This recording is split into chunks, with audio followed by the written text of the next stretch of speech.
2 നിലകളിലായി നാഷണലും ഇന്റർനാഷണലുമായ എല്ലാ കമ്പനികളുടെയും ലെൻസും ഫ്രെയിമും ന്യായമായ വിലയ്ക്ക് ജസൽ ഒപ്റ്റിക്കൽസിൽ ലഭിക്കുന്നു.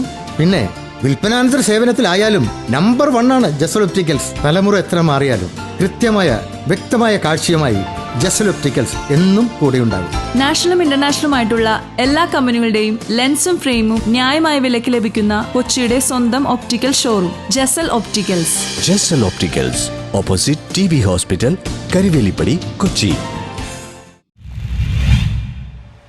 അഹമ്മദിയ മുസ്ലിം ജമാഅത്ത് UK ദേശീയ സമ്മേളനം സമാപിച്ചു.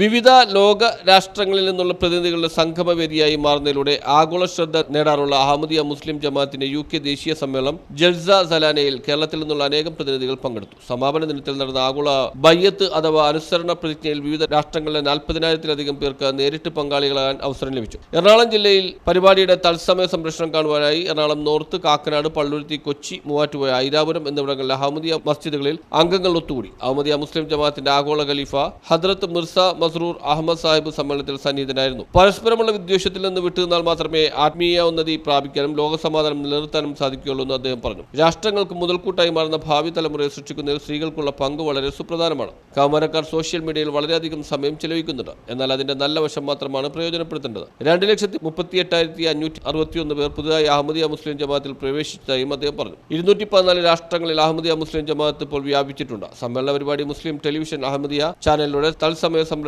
ചെയ്തു. വിവിധ ഭാഷകളിലുള്ള തർജ്ജമയും ഉണ്ടായിരുന്നു. കേരളത്തിൽ നിന്നുള്ള പ്രതിനിധികൾ സമ്മേളന വേദിയിൽ മലയാള ഗാനം ആലപിക്കുന്നതിനുള്ള സുവർണാവസരവും ലഭിച്ചു. 147 രാഷ്ട്രങ്ങളിൽ നിന്നുള്ള പ്രതിനിധികൾ പങ്കെടുത്തു. സമ്മേളനത്തിൽ ലോക സമാധാനത്തിനു വേണ്ടിയും ലോകത്ത് ഇപ്പോൾ നിലനിൽക്കുന്ന 3-ാം ലോക മഹായുദ്ധത്തിന്റെ ഭീഷണിയിൽ നിന്നും രക്ഷ പ്രാപിക്കുന്നതിനായും പ്രത്യേക പ്രാർത്ഥനകൾ നടത്തി. News bureau, Kochi.